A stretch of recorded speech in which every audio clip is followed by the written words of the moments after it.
Welcome everybody to this live on LinkedIn and YouTube about the ultimate legal design challenge. Have you ever thought that it could be possible for you to create the most remarkable legal design document? We talk a lot about legal design, but very few people actually do legal design and even less do remarkable legal design work. So how about you give it a try? And that's exactly what I want to talk to you about in this LinkedIn YouTube Live. So I'll bring a special guest with me as well. So let's get started with the ultimate legal design challenge to help you create the most remarkable legal piece of information.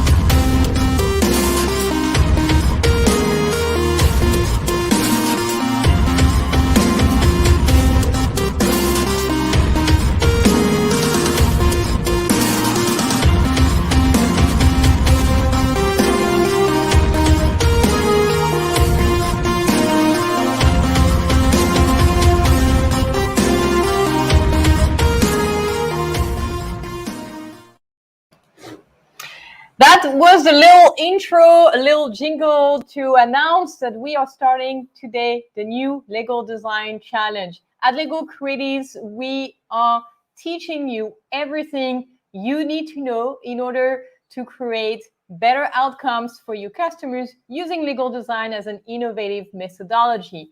And today we're announcing the new Legal Design Challenge, which we like to call the Ultimate Challenge because it's the last for 2021. And it's going to be an opportunity for our members and our new members, if you would like to join, to actually get to produce some really great outcomes for the end of the year. We know this is a busy time. This is why we have made this challenge self-paced with support, coaching, and mentoring to really help you make some progress at your own pace. I would like to present a little bit some info, and also I want you all to know that I have a special guest with me in the studio who's going to join in just a second. She is a great innovator. She's a specialist in gamification. She is a lawyer as well, and she's going to come here in just a moment.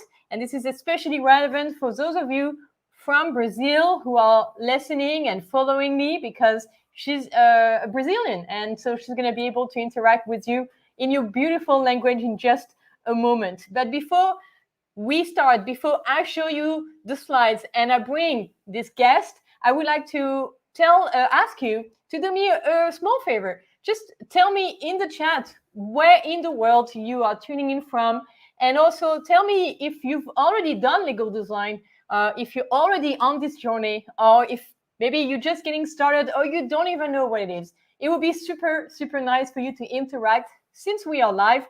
And even if you watch the replay, you can still engage in the chat. All right, so let me share my screen. And if me before, I'm going to bring you for just a second my special guest so you get to know a little bit who she is.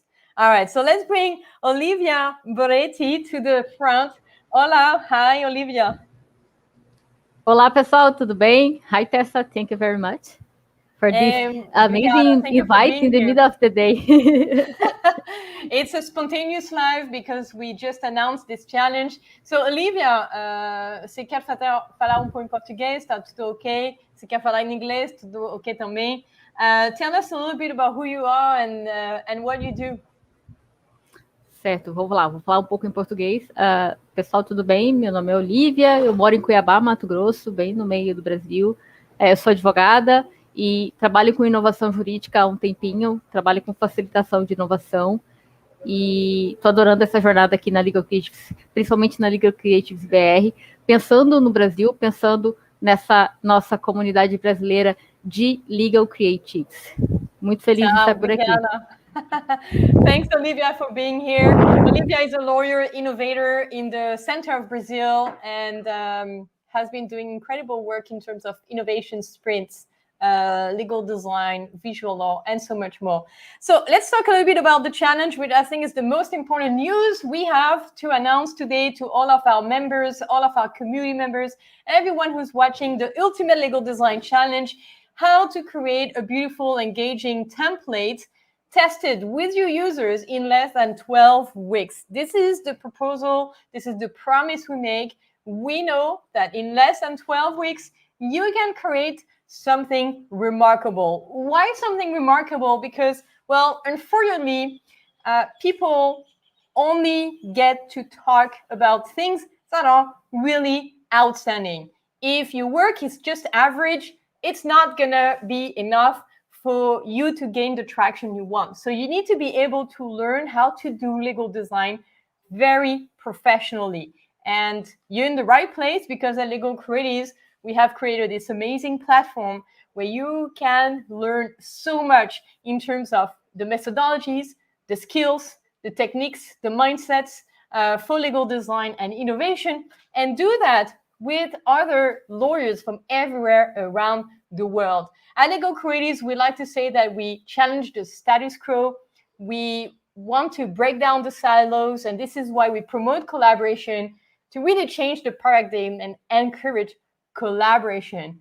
And those are beautiful words, but what it means very practically, it means we have a community of lawyers from all around the world who get to learn together, interact in the live sessions, get to collaborate on projects, to get to experience what it's like to do a real legal design project. And they do that in a safe space, because they do that inside the academy or inside the certification program, which allows them to have more confidence when they want to do it for real in their own work and with their own clients. So before I even talk about the challenge, I think it's important to understand that today, who buys legal design innovation? Well, they are obviously the people who are at the forefront. Legal design is not yet mainstream. It's going to be soon, but I think Olivia would agree with me. We are not yet mainstream, but comparing to when I officially started in 2017, legal design has grown so much. We see legal designers everywhere around the world, legal design positions being opened as well, lawyers starting their own consultancy in legal design and innovation and having some great success. So we know we are entering what I call the early majority. We're not there yet. This is the innovation curve. If you don't know this curve, it's so amazing. It just shows that whenever you do something really new, at the beginning, you get to work with a small audience. And then the small audience, called the innovators, get to influence the early adopters, to get to work with you, use your services, use your products. And eventually we reach the early majority, and this is when the market starts to grow, and eventually it starts to really grow so much that this is when you get a lot more competition. And that can be a good thing, that can be a bad thing. But even if you don't have competition, or if you have, you need to do things that are remarkable. Olivia, let me ask you a question before we continue. Have you ever heard about the work from Seth Godin, The Purple Cow? Have you heard about this book? Sim, yes, I heard about The Purple Cow. I haven't read yet. I'm very curious about it. I like the dinosaur drawing. I call it dinosaur because it's just like a dinosaur. You are in the beginning of the tail, yeah. And then you have so much work to do. You have so much time to learn and understand. And then when you are in the head, you have nothing to do. You have to see it's so true. what you've done. The dinosaur is another metaphor. I didn't know this one. The purple cow is another metaphor. Let's say when you go to the countryside, for those of you who live in the cities, you go to the countryside, you see a cow. Oh, that's so exciting, especially if you have kids. Let's take a picture. And then you see another cow, and then a third, and then you see hundreds of cows, and it's no longer interesting until you see the purple cow. The purple cow is really outstanding. It's really different. It's completely like, wow, what is this? It's so interesting. And so what you want to do when you do innovation, you want to do this purple cow. You want to create something that is kind of a purple cow that is so outstanding, so incredibly amazing, so remarkable that it is worth sharing the news. It is worth talking about it, and it is worth using it and adopting it. So I think this is what's really important about this innovation curve, is that to be able to start climbing the curve, you need to be remarkable. Whether you are at the beginning of the curve, the market is still small, you need to convince people to work with you. You need to show that this is amazing, because it really is. And whether you have more competition, you also need to do things remarkable. So the innovators will be your first buyers. The early adopters will be your second buyers. When I was doing this, when I was preparing those slides, I was remembering myself, when was I early adopter? And I got to think about it, and I was like, so interesting, because I was not the first one to adopt the cell phone. At the beginning, I didn't believe it was a smart thing to do to have a smartphone. I don't know you, Olivia. Was there any tool that you were a bit reluctant to use, or were you always at the forefront of everything? I like to buy new things, to test new things, but I agree with you. The smartphone, especially WhatsApp, was the last thing that I started to use. I said WhatsApp, it's not good. It's not gonna work. And then my client starts to work and starts to talk to me at the WhatsApp, and I said, damn, I need to install WhatsApp in my cell phone. So this is so interesting. So if we analyze a little bit your story, your clients were more innovative than you when it comes to adopting WhatsApp, and they influenced you to become an early adopter, and then you got to use WhatsApp. This is so interesting. For me, it was Canva. I was I think an innovator or early adopter. Canva is a design tool. I realized it's been since 2015 that I use Canva. And sometimes people ask me, how can you use Canva so easily, so quickly? Well, it's been since 2015 I use it. And it takes time. It takes time to acquire the skills. It's not something you're going to learn overnight. Legal design, legal information design, innovative methodologies.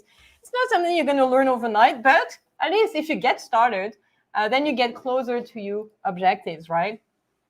So we're having this little conversation with Olivia to talk a little bit about what's legal design, who wants to buy it, how can you sell it as well, how you can actually make a business with legal design, because many of you want to do that. Many of you want to either infuse legal design in your legal practice to create more engaging documents, to optimize the workflows, to achieve what we call operational excellency and customer proximity. But some of you also want to start a business in legal design, to be a legal designer, to be professional, to be an expert, to get to work with other lawyers, law firms, legal departments. So how do you get to sell new innovative ideas, your legal design practice? Well, here's a few tips I want to give you. Let's see what we have. You need to use metrics. If you don't have metrics, it's going to be really tough for you to persuade anyone to work with you. Maybe they're going to be persuaded that legal design is good, but why you? Why should they work with you? Do you have some metrics as to the outcomes of your legal design projects? Are you tracking the improvements you're able to get in terms of customer engagement, customer retention, in terms of understandability of the law, the legal information you provide, efficiency? Are you saving time? Are you helping business get to be done faster? For that, you need metrics. And to get to discover if it works, you need to do user research. So there's a lot of steps involved in legal design. It's not something you do just by adding a few icons using Canva and just hoping that this is good enough. There's a lot of work. There's a lot to learn. There's a lot to do to be able to do this professionally. The user research, as we teach it, we actually have 5 steps. 1, 2. I have a double 3 here. But now it's 5. We have 5 steps, and the metrics, well, they are 4 metrics we recommend you use. Of course, there's even more metrics you can add. One of them is social impact. I think it could be a great one. But there are metrics you need to use. And some basic stuff about user tests. I like this slide. This is all about making sure that your solution is making your customer happier. And sometimes the solution we develop is not the best. We think it's the best, but when we talk to our customers or users, they're still confused. They still find it difficult. And maybe they have some ideas to make it even better. So those are a few basic tips that you could potentially start using today in order to talk more to your customers, to get to understand them better, to get to see how you can improve the way you work, the way you deliver the service, the content, the processes. There's a lot that you could potentially do, but what's important is to start somewhere. And this is why we have this ultimate challenge to help you start somewhere by doing legal information design, which, from our understanding and analysis of the market, is the easiest kind of service to sell when you want to do legal design, because it's kind of the most obvious and kind of easiest way to get started learning and working in legal design. But also for clients, it's kind of easier for them to buy information, because that's what law is about. It's about information. So let's make the information more clear. Let's make it more concise. Let's make it more visual. Let's make it better for our customers and end users to be able to use this information in their day-to-day work and in their businesses. What do you think about this challenge, Olivia? Do you have something you would like to add about the challenge? Yes, I'm gonna add in Portuguese first. Sim, vamos em português. O que é bacana desse desafio é que quando a gente passa pensando no que a Tessa comentou das métricas, essa frase é clássica no Brasil: o que não é medido não é gerenciado. Se você não tem essas métricas, se você não tem isso salvo nos seus dados, você não tem como gerenciar. Como que você gerencia isso é muito importante. E às vezes a gente se esquece. Às vezes a gente acredita que deixar o cliente feliz no final do processo é o suficiente. Eu ganhei o processo, eu diminuí a multa, ele não vai ter que pagar nada, ele está feliz. Mas durante a jornada dele, no seu escritório, com todas as atividades que você fez, com todo o atendimento que você fez, você precisa ter essas métricas para entender o que precisa melhorar e se ele está feliz o tempo inteiro. Ele não pode estar feliz só no final. O cliente tem que estar feliz all the time, né, Tessa? Ele tem que estar feliz o tempo inteiro. Deixar ele satisfeito o tempo inteiro, não é só no final. E isso é muito importante. Pensando no challenge. Let me translate a little bit for the international audience, because I see we have Marco from the UK, we have Amel from Tunisia. What Olivia was saying to our Brazilian audience is so important to everyone. It's not just about making sure the client is happy at the end. It's making sure he or she is happy at every step of the process. At every single interaction, every little thing they get to receive from you is outstanding, is remarkable. Because if it's not, they can switch to another service provider in just like this. This is the reality of this competitive market in law, but in other industries, we see the same. And I'm sure everybody can relate. If you don't have a great experience with a service provider, with your cell phone operator, with your live streaming tool, with whatever Zoom Meets, whatever you're using, you can switch. There's so many other tools you can use. What makes it different? Well, it's for you to decide. But whatever you decide, you have to do it in a remarkable way. And this is the promise for this legal design challenge, to help you produce a remarkable document using legal design methodology, so you can really stand out and position yourself in a strategic way in the marketplace, because you've done this in a remarkable manner. Olivia, we want to talk about two things before we go, but I see we have Melanie here. This is great. She's appreciating the translation. Melanie from Belgium. Nice to have you on the live. We have Alili. Thank you guys for being live. I want to show you the board we have created for this challenge. But before, I think Olivia, I think you want to say a few words about the certification that is coming up in Portuguese next week. Maybe just a few words. Sim, brasileiros que tenham interesse em participar da certificação internacional da Legal Creative, nós começamos no dia 9, a primeira sessão, 9, 11, 16 e 18. São 4 sessões sobre Legal Design e você aprende tudo. Então, nós temos 16 horas juntos, vai ser muito conteúdo interessante, muitas ferramentas novas, muita coisa para você melhorar o seu atendimento, para você melhorar e mudar o seu mindset. Legal Design não é só um design bonito, Legal Design é um mindset. E a gente te dá várias ferramentas e vários insights para que esse mindset seja ativado em você, porque você já tem ele, você precisa só ativar esse mindset e começar a trabalhar de uma maneira mais efetiva. E eu tô apaixonada. I'm in love with this Miro board. Eu tô apaixonada pelo Miro. Pessoal, ainda tem This is the Miro vaga. board we have created for the Ultimate Legal Design Challenge. We have a similar board for the certification program. I know some of you are taking the program with us, so I want to thank you for being in this program. This is the board for the Ultimate Legal Design Challenge, which officially started today. So if you're a member of the Academy, you probably already received an email from me. You're going to receive another one today with more instructions about how to, what's this challenge all about? How does it work? But basically, we have a board that is the place where we get to interact together and get to know each other as well. We have created a legal information design canvas. So Melanie is going to love this because I know Melanie, we got to discuss via multiple channels. And I know this is something you want to do to work on your documents, your own documents and documents you will deliver to clients too. So we've created a legal information design Canva with different categories. And the idea is everybody works on the board on its own project. We're doing this together, but alone. Why together, but alone? Because many of us have some objectives we would like to achieve before the end of the year. And we have different interests. We have different backgrounds. We have different expertise.